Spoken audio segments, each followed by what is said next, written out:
Hello friends, welcome to Raveender verse. ఇది వినాయక చవితి రోజు తీశాను. మార్నింగ్ షాప్లోకి కొన్ని ఐటమ్స్ తక్కువైతే హోల్సేల్ షాప్లో తీసుకొని వచ్చాను. తర్వాత ఇంటి ముందు ఆవు వస్తే ఆవుకి ఒక దోసకాయ పెట్టాను. తర్వాత మార్కెట్కి వెళ్ళి వినాయక చవితికి కావాల్సిన పత్రి తీసుకోవడానికి వచ్చాను. సో ఇక్కడ ఈమె ఆ పత్రి అంతా తీసి ఒక టేకు ఆకులో పెట్టి ఇస్తుంది.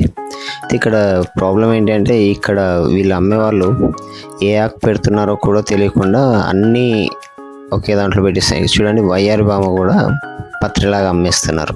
సో ఇది ఇక్కడ నేను డిఫరెంట్గా చూసాను. అది అలంకరణ దేవుని డెకరేషన్కి బాగుంటుంది. బట్ అది 250 రూపీస్. సో మనం ఎనీవే మేము పద్మశాలీస్ వాళ్ళ టూల్స్ని వినాయక చవితి రోజు అలంకరణలో వాడతారు. సో అదంతా ఫ్రెష్గా కడిగి అది తెచ్చిన పత్రిని ఇలా 1 by 1 ఒక థ్రెడ్ కల కట్టేసి ఇక్కడ ఫస్ట్ వినాయకుని పెట్టడానికి ఒక ముగ్గేసి, తర్వాత ఈ టూల్స్ కడిగిన టూల్స్కి బొట్లు మంచిగా పెట్టి తర్వాత ఇలా సైడ్కి పెట్టేసి ముగ్గు మీద సైడ్కి పెట్టేసి వినాయకుని అక్కడ పెట్టేస్తారు. సో ఇలా డెకరేషన్ చేసాము. సో ఇదంతా చేయడానికి మాకు 4 o'clock అయ్యింది. మీ వినాయక చవితి ఎలా జరిగిందో చెప్పండి. వీడియో నచ్చితే ఒక లైక్ కొట్టండి. యూట్యూబ్ ఛానల్ని సబ్స్క్రైబ్ చేసుకోండి. Thank you for watching.